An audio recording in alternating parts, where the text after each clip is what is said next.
Good morning. सब खुश है? कलाम सुनने के लिए तैयार है? बड़ा बाबरकत गीत हम गा रहे थे, मैं और मेरा घराना यीशु मसीह की बात सुनेंगे, यीशु मसीह के साथ चलेंगे और वो हमारी फैमिलीज की हिफाजत करेंगे। आमीन आमीन। हमारे जो खानदानी यूनिट्स है उसमें माँ बाप और औलाद और फिर एक्सटेंडेड फैमिली मेंबर्स शामिल होते हैं और मैं आज खानदान के यूनिट ही के ताल्लुक से आप तक खुदा के कलाम को पहुंचाता हूं। अपनी औलाद को खुदा के सुपुर्द कर दो। आज का हमारा टॉपिक क्या है? अपनी औलाद को खुदा के सुपुर्द कर दो। जिसने हमें ये बरकतें दी, जिसने हमें ये नेमतें दी, उसकी शुक्रगुजारी करते हुए उसकी दी हुई बरकतों को उसी के हुजूर पेश कर। बाइबल मुकद्दस में पहला शमूएल उसका पहला बाब 27वीं और 28वीं आयत, अपनी औलाद खुदा के सुपुर्द करना, खुदा के हुजूर पेश कर देना। 27वीं आयत में लिखा है, मैंने इस लड़के के लिए दुआ की थी और खुदावंद ने मेरी मुराद जो मैंने उससे मांगी पूरी की है। हन्ना जिसके शौहर का नाम अल्काना था, वो उससे बहुत प्यार करता है, उसकी बड़ी फिक्र करता है और मोहब्बत करता है। लेकिन एक कमी जो उस खातून की जिंदगी में थी वो औलाद का ना होना, और जिसकी जिंदगी में औलाद नहीं होती वो उस गम और तकलीफ को उनसे ज्यादा बेहतर समझता है जिनके पास औलाद हो। ये औरत खुदा के हुजूर हाजिर हुई। जब उसके हुजूर हाजिर होकर दुआ कर रही थी तो दुआ करते हुए इस कदर खो गई कि काइन जो एली काइन था उसे गुमान हुआ कि ये क्या है, नशे की हालत में। इस कदर ज्यादा मगन हो गई, इस कदर ज्यादा खुदा के हुजूर उसने अपने आप को उंडेल दिया। उसे दुनिया की कोई फिक्र नहीं। जब एली काइन को ये गुमान हुआ तो हन्ना मुखातिब होकर कहने लगी, मैं गमगीन औरत, मैं नशे में नहीं, मैं गमगीन औरत। उस वक्त उसने एक बात कही उस दुआ में। इससे पहले कि मैं 28वीं आयत पढ़ूं, मैं उसकी दुआ की तरफ चलता हूं। पहला बाब ही है, 9वीं आयत से पढ़ता हूं। और जब वो सेला में खा पी चुके तो हन्ना उठी। उस वक्त एली काइन खुदावंद की हैकल की चौखट के पास कुर्सी पर बैठा हुआ था और वो निहायत दिलगीर थी। सो वो खुदावंद से दुआ करने और जार जार रोने लगी।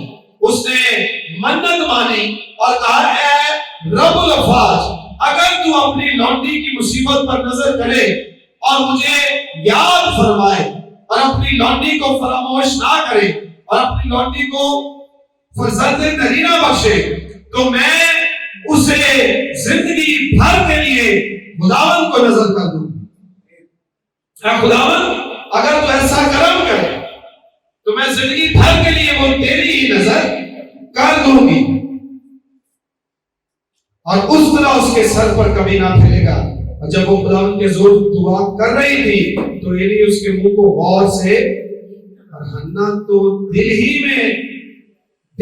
में कह रही थी, फक्त उसके होंठ हिलते थे और उसकी आवाज सुनाई, आंसू बह रहे थे और वो खुदा के हुजूर ये मन्नतें मांग रही थी कि खुदा मैं ऐसा करूंगी, अगर तू मुझे फरजंद नरीना बख्शे, मैं तेरे हुजूर पेश कर दूं।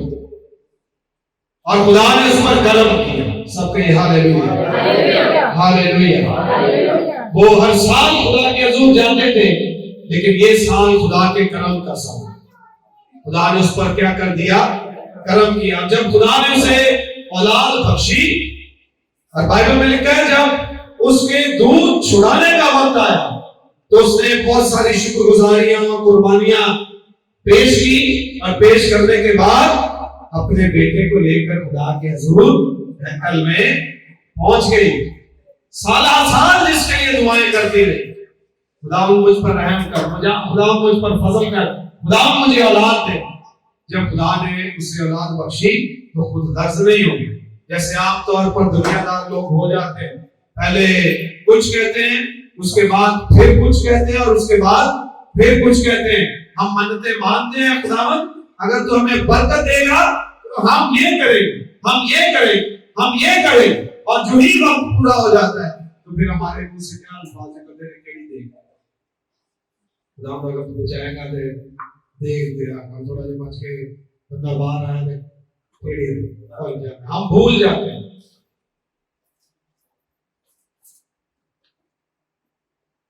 दोबारा मुसीबत से सोचा, फिर सियाना बड़ा नहीं ना सुनो, दोबारा मुसीबत से सोचा बिना खुदा में आते पिछले दे आ सके नहीं ठीक है।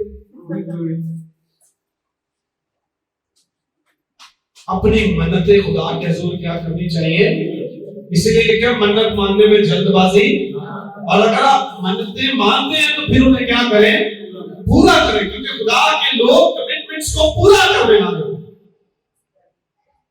उसने जो मन्नत मानी, उसने फिर ये नहीं कहा कि अब खुदा ने इस उम्र में आकर मुझे ब्लेस किया है, इतने सालों बाद ब्लेस किया है, इस हालत में ब्लेस किया है, मैं अपना बच्चे जरा सबको दिखा दो। जो ही दूध छुड़ाने का वक्त आया, कुर्बानियां पेश करके उसने कहा खुदावन मैं तेरे हुजूर से ले आई क्योंकि तूने ये मुझे दिया। तब ये बात उसने कही थी 27वें आयत, मैंने इस लड़के के लिए दुआ की। जब लेकर आई कहने लगी मैंने इस लड़के के लिए दुआ की थी, और खुदावन ने मेरी मुराद जो मैंने उससे मांगी पूरी की, इसलिए मैंने भी इसे खुदावन को दे दी। मैंने दुआ की थी, खुदा ने मेरी मन्नत पूरी की है, इसलिए मैंने भी इसे क्या कर दिया, खुदावन को दे दिया। ये अपनी जिंदगी भर के लिए खुदावन को दे दिया गया, उसने दे दिया। उसने giving your children back to God, ये एक ईमानदाराना रवैया। या खुदावन तूने ये बरकत दी, और ना सिर्फ उन लोगों के लिए ये बात है जिनकी औलाद नहीं है कि खुदावन अगर तू मुझे औलाद दे तो ये मैं तुझे देता हूं।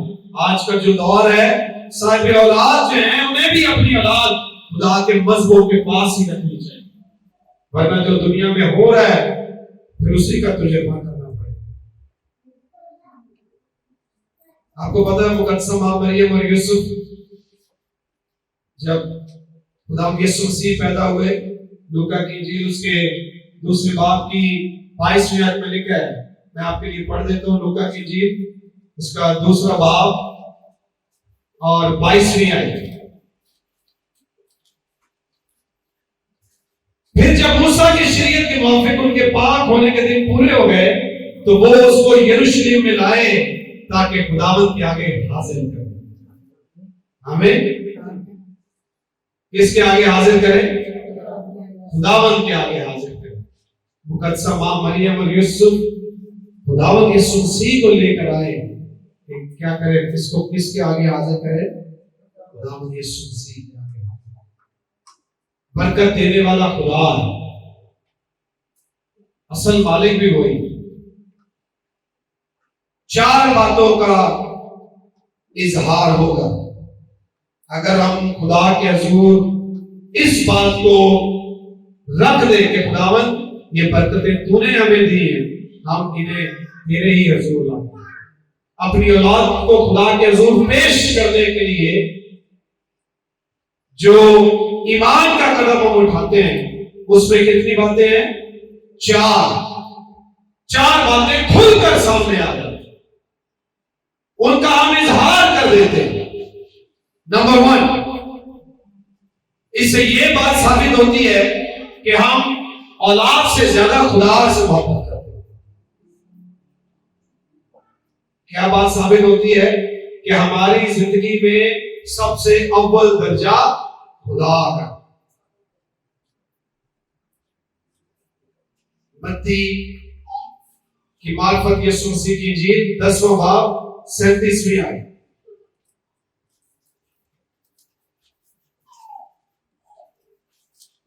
10वें बाब की 37वीं आयत में लिखा है, जो कोई बाप या मां को मुझसे ज्यादा अजीज रखता है वो मेरे लायक नहीं, और जो कोई बेटे या बेटी को मुझसे ज्यादा अजीज रखता है वो मेरे लायक नहीं।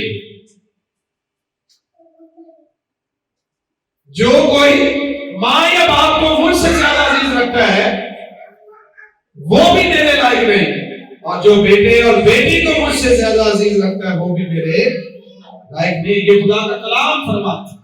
सो सबसे ज्यादा इज्जत और आला मुकाम किसका है? खुदा है।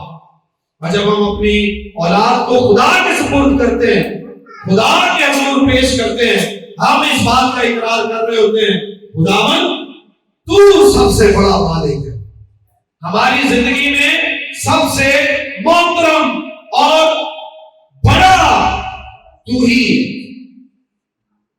इसलिए हम अपनी औलाद तेरे ही पास लेकर आए। ये हमारी मोहब्बत का इजहार है।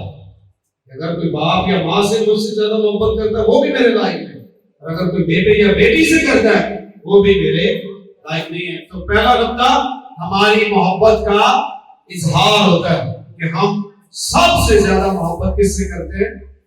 खुदा से। दूसरा नुक्ता यह है कि इससे ओनरशिप जो है उसकी भी क्लैरिफिकेशन होती है कि मालिक कौन है, असल मालिक कौन। असि समझते हैं औलाद दे मालिक कौन है? असि शनाख्ती कार्ड देना मेरा लिया, वल्दियत मेरी है, मैं मां प्यो की असि मां प्यो असल मालिक हम नहीं। जब हम अपनी औलाद खुदा के हुजूर दे देते हैं, इससे हम ये भी इजहार करते हैं कि असल मालिक तू ही। जेड़ा असल मालिक होता है फिर हिफाजत वो कर। आप में से जो लोग गाड़ियां पार्क करते हैं कहीं पर जाकर, पार्किंग वाला जेड़ा 50 रुपए लेता वो गड्डी का ध्यान नहीं रखता, जेड़ा मालिक ध्यान रखता।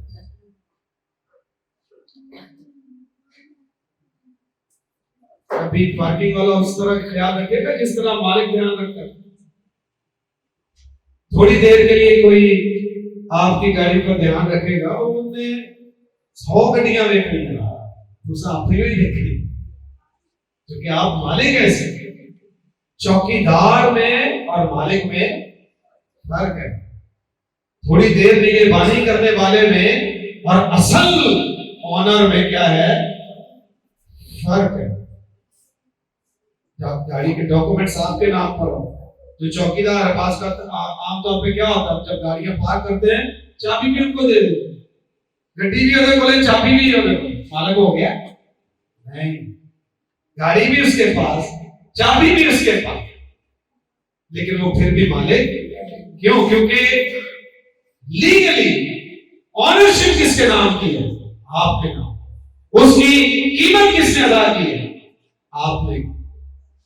उसको खरीद कर लाने वाला कौन है? आप। जो बच्चे हैं, औलाद है, उसके असल मालिक हम नहीं, उसका असल मालिक वो। जब हम औलाद खुदा के हुजूर पेश करते हैं तो इससे ये इज़हार करते हैं कि असल मालिक तू ही है। ज़बूर 127 उसकी तीसरी आयत में पढ़ देता हूं ताकि और क्लियर हो जाए बात। ज़बूर 127 उसकी तीसरी आयत में लिखा है, देखो औलाद खुदावन की तरफ से, किसकी तरफ से? मिरास, खुदावन की तरफ से, और पेट का फल उसी की तरफ से अजर है। आमीन। पेट का फल किसकी तरफ से अजर है? जो अजर आपको दे रहा है चीज तो फिर उसकी हुई। औलाद खुदावन की तरफ से क्या है? मिरास। जैसे मेरी औलाद को, अगर मेरे पास कोई प्रॉपर्टी है वो मेरी औलाद को मिलेगी, तो किस सूरत में मिलेगी? मिरास की सूरत। उन्होंने उसके लिए कुछ नहीं किया, जो मैंने किया है चूंकि वो मेरे साथ रिश्ते में जो मेरा है वो मिरास के तौर पर उनका है। तो लिखा है औलाद खुदा की तरफ से मिरास। तो असल किसकी हुई फिर? जिसकी तरफ से मिरास आई, असल मालिक तो वही है। तो पहला नुकता, हम जब अपने बच्चों अपनी औलाद को खुदा के हुजूर पेश करते हैं, ये जाहिर करते हैं कि सबसे ज्यादा मोहब्बत हम तुझसे करते हैं। दूसरी बात ये क्लियर करते हैं कि इनके मालिक हम नहीं है, असल मालिक तो ही है। और जो असल मालिक वो बन जाएगा, सारे को नहीं हो सकती। हम तरबियत में भी गड़बड़ कर सकते हैं, वो नहीं करता। वो जब हम कहते हैं ना मालिक तू है, वो फिर सारी चीजों का क्या करता है? ख्याल भी रखता है। हमें इससे एक और बात भी जाहिर होती है, भाई अब असल मालिक तू है, मालिक इतना तगड़ा है, उन्हें सानू कोई चीज दी है। इससे फिर हम ये भी इजहार करते हैं कि खुदावंद हम इसकी तरबियत मालिक के हिसाब से करें। यानी जब हम किसी को जिम्मेदारी देते हैं, फिर हम उससे पूछते हैं कि उसी के मुताबिक किया है या नहीं किया, और वो इस बात के लिए जवाब दे कि मैंने उसके मुताबिक किया या नहीं किया। हमें औलाद कौन देता है? खुदा है। और जब वो देता है, फिर वो हमें कहता है कि तरबियत इस तरह तुमने करनी है। औलाद खुदा के हुजूर लाने के पीछे तीसरा नुकता ये भी होता है, खुदावंद हम इनकी परवरिश, हम इनकी तरबियत, हम इनकी खबरगिरी जो है तेरे मुताबिक करेंगे, ना कि अपने मुताबिक। जब बरकत उसकी है, दिए उसने, तो फिर रसूल और कायदे किसके चलेंगे? साढ़े तो नहीं चला। मैनू ऐ पसंद है, मैनू वो पसंद, मैनू गिरजे नहीं जाना पसंद, तुम्हें नहीं जाना, मैनू दुआ करना नहीं पसंद, तुम्हें ना करना। उसके मुताबिक करना। अपने बच्चों की तरबियत किसके मुताबिक करनी है? क्योंकि हमें उसने ये नेमत दी है। ये औलाद का जो तोहफा है, देखो औलाद खुदावंद की तरफ से मिरास और पेट का फल उसी की तरफ से अजर है। और उसने बताया है कि अपने बच्चों की तरबियत करो। और किस तरह करो? खुदा परस्ती में, खुदा के कलाम के मुताबिक करो।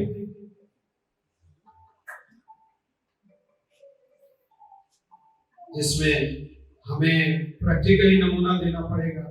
अगर हम चाहते हैं कि खुदा परस्ती उनको सिखाएं, तो हमारे अंदर खुदा परस्ती होनी चाहिए। अगर हम उन्हें दुआ सिखाएं, हमें दुआ करनी आनी चाहिए। अगर हम उन्हें कहें कि चर्च जाना है बेटा, या आप भी ऐसी दुआ नहीं सुनते आ रही है, अगर ऐसी सुनते होंगे तो नहीं कहना कि मैं सुना तुम गिरजे चला जाए, वो कहा कि गिरजे का फिर जाएगा कितने। और लिहाजा हमने फिर इससे ये भी इजहार कर रहे होते हैं कि हम खुदा की राहों पर इनकी क्या करेंगे? तरबियत करेंगे। और एक और बात, जो चौथी बात, हम जब बच्चे खुदा के हुजूर पेश करते हैं, तो उससे ये इजहार करते हैं कि खुदा के जितने वादे और जो इसकी जिंदगी में मंसूबे हैं, हम उस पर यकीन रखते हैं। हम उस पर क्या करते हैं? इसीलिए तो हम खुदा के हुजूर लेकर आए। अगर हमारा यकीन कहीं और होगा, हम अपने बच्चों को उसके सुपुर्द करेंगे। जिस पर यकीन होता है, बच्चे उसी के सुपुर्द किए। ऐसा तो नहीं होता ना, मार्केट च गया, दुकान वाले को भाई मैं थक गई हां, आ बच्चा मेनू बड़ा सतांदे है, शॉपिंग भी नहीं करा देंदे आ, ते लाला जी अगर बच्चे को तुसी अपने कोल रखो, मैं शॉपिंग कर गया। ऐसा कभी हमने किया? क्यों? अनजान, उस पर हमें एतमाद नहीं है। बच्चे अपनों के सुपुर्द किए, एतमाद वालों के सुपुर्द, जिन पर यकीन हो। और जब हम खुदा के हुजूर अपनी औलादें पेश करते हैं, इसका मतलब यह है हमें खुदा पर भरोसा है, हमें खुदा पर इत्तेकाल करके कि उस राह पर तरबियत कर जिस पर उसे, और वो बूढ़ा होकर भी उससे ना फिरेगा। ये सब कुछ